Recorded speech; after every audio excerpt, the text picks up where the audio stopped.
Okay, it is the July 2021 Conspirators case preview. The Zoom tasting will be on the 15th of July, so the wines will be delivered on either the 13th or the 14th. If you'd like to be involved in the small bottle tasting on the 15th, and please do get in touch with me to get hold of the bottles. My email address is ben@batwine.uk. Okay, what are the bottles in there? There are 4 of them. 3 bottles of each in the Conspirators case. And the first one is de Marier's Roero Anés. Now, Roero is a region, Anés is the grape type. Roero is most famous, actually it is most famous for Anés, but traditionally it's got an interesting history because it used to be bought by the Barolo producers. And they would sell it alongside the Gavi or the Cortesi that they bought from the Gavi village and around there.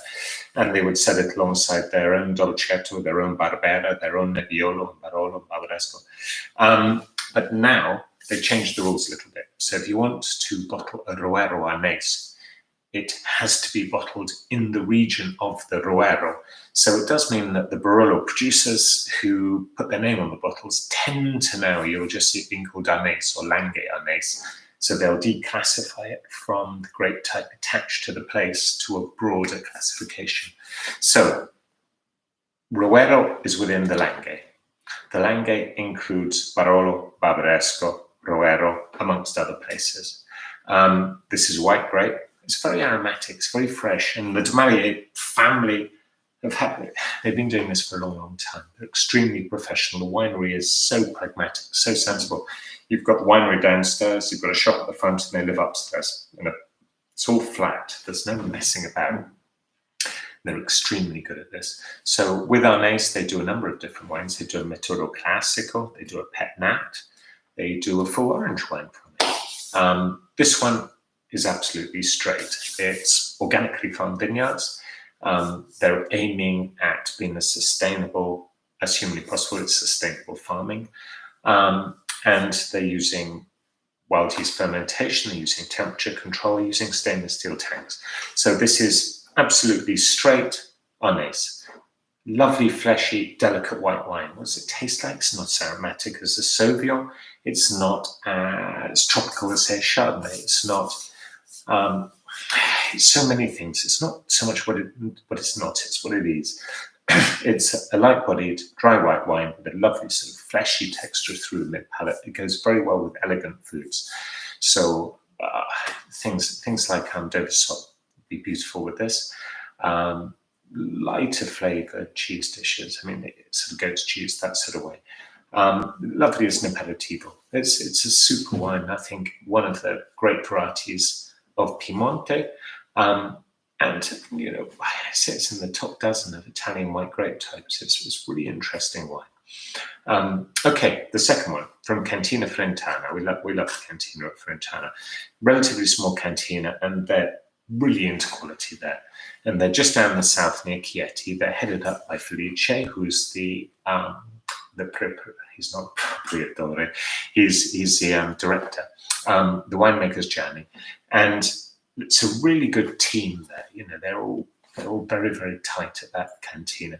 And the Mulino is the next level up. So this isn't the basic Pecorino. This is next up. I don't usually import it. I actually brought it in especially for you guys. This is brought in for the wine club.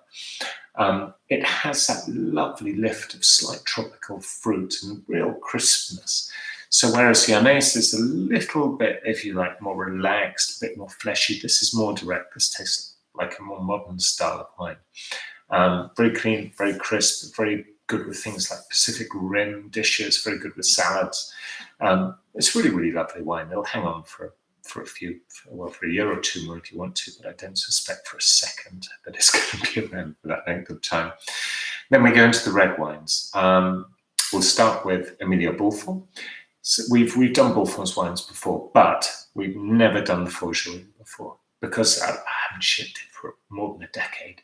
Forgery is a strange grape type. You know, Bulfon spent decades bringing back ancient grape types.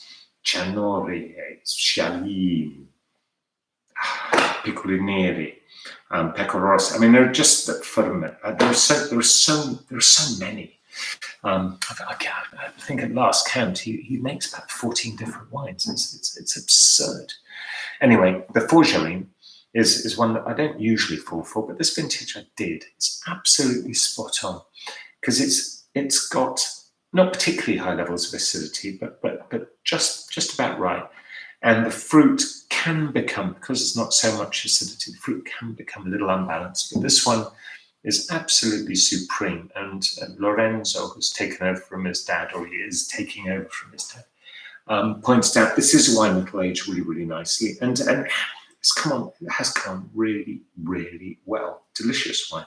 So a red wine that can be served, if you like, at room temperature. So it can be served at 15 degrees without any bother. And for that, I'd say for light dishes, for pasta dishes, for not really as heavy as steaks, hasn't quite got the acidity or the tannic structure for it. But if you chill it down a little bit, it goes really well with things like chicken dishes and stuff like that. Really lovely, fresh. I mean, this was the idea of the red wines that I've selected as the summer comes through to give you wines that could be chilled, lower levels of tannin, can be really drunk very easily through the summer. Same thing with the La Montecchia, the Cabernet Franc. Cabernet Franc originally from the Loire, but this area, La Montecchia, is in the Collier Ugani, which is just south of Venice. And this area is full of Cabernet Sauvignon, Merlot, Chardonnay, Pinot Blanc. The French grape types are the major grape types of this region. They have been for as long as anyone can remember. So it's not that they've just been imported. They're fully naturalized. And the Cabernet Franc here tastes like an old-fashioned style of Cabernet Franc. A lot of ones I've had more recently have been big, strong boys. This one's very delicate, lowish alcohol, it's 12.5%, 12%. It's not very high. And it just has that lovely, clean, minty berry fruit. Absolutely delicious. Again, it could be chilled. Lovely as a fresh, easy drinking red wine. It's divine. And if you're going to Venice, this is a really good place to stay because it's near Silvassano Dentro, which you can get a train direct from Silvassano Dentro straight into Venice. And they've got the most lovely agriturismo there and attached to a beautiful restaurant just next door. Nothing to do with the agriturismo, but fantastic. We lived there for a while in 2003, but it's changed a lot. It now has a saltwater pool. He's now aiming at being, if you like, far more sustainable. So all the power is supplied by solar. He's put in a saltwater swimming pool, which just happens to also act as irrigation should it be required, but it very rarely is. It's very intelligent farming and extremely successful selection of vines. He's replanted everything. It's done superbly. Anyway, any questions on any of these four wines at all, do get in touch. I'm more than happy to answer.